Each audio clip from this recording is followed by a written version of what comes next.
नमस्कार दोस्तों, मैं मीना के गीत यूट्यूब चैनल में आप सभी का दिल से स्वागत करती हूँ। आप सभी का स्वागत है सुजीता यादव ऑफिशियल के चैनल में, मीना के गीत चैनल में। और मैं आप सबके बीच में लाना चाहती हूँ विवाह गीत। विवाह गीत हमारी पसंद आए तो लाइक सपोर्ट शेयर आप लोग ज़रूर करिएगा। कमेंट बॉक्स में ज़रूर बताइए, एक बार फुलवाज करके विवाह गीत आप लोग सुनिएगा, तभी तो विवाह गीत का आनंद मिलेगा। सुनिएगा विवाह गीत।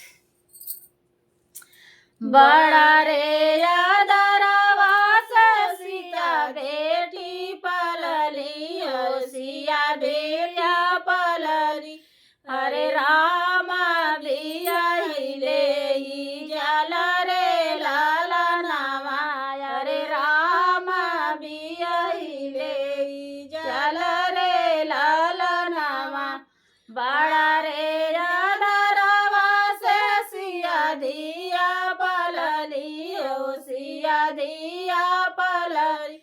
हरे राम बियाहिले जल रे ललना, हरे राम बियाहिले जल रे ललना। पापा जे रोवाला अपने मालिया हो, अपने मालिया। अरे मम्मी रोवा राम रसोई रे ललनामा, अरे मम्मी रोवा राम रसोई रे ललनामा। पापा जे रोवाला अपने मालिया हो, अपने मालिया। अरे मम्मी रोवा राम रसोई रे ललनामा, अरे मम्मी रोवा राम रसोई रे ललनामा। भैया जे रोवाला डोलिया पकड़ी के हो, डोलिया पकड़ी के। भैया जे रोवाला डोलिया पकड़ी के हो, डोलिया पकड़ी के।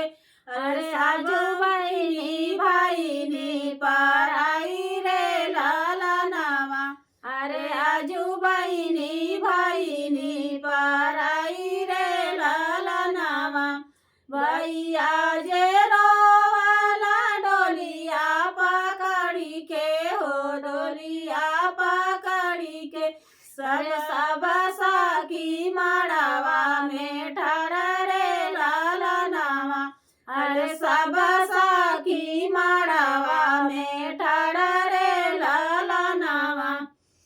जिन रोवा पापा अपने मालिया हो, अपने मालिया। अरे मम्मी जिनी रोवा मम्मी राम रसोई रे ललनामा, अरे जिनी रोवा मम्मी राम रसोई रे ललनामा। जिनी रोवा मोर भैया डोलिया पकड़ी के हो, डोलिया पकड़ी के। अरे सब सखी मड़वा में ठाड़ा रे ललनामा, अरे सब सखी मड़वा में ठाड़ा रे ललनामा। चुटकी बरसे नूरा के कारण रे बाबा हो, कारण रे बाबा। अरे छूटल जाता नहीं हर हमारा रे ललनामा। चुटकी बरसे नूरा के कारण रे बाबा हो, कारण रे बाबा। अरे छूटल जाता नहीं हर लोग रे ललनामा, अरे छूटल जाता नहीं हर लोग रे ललनामा।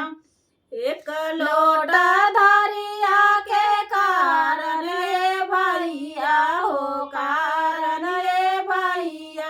अरे छूटल जाता बचपन का साथ रे ललनामा। एक लोटा धरिया के कारण रे भैया हो, कारण अरे छूटल जाता बचपन के साथ रे लाला नावा, अरे छूटल जाता बचपन के साथ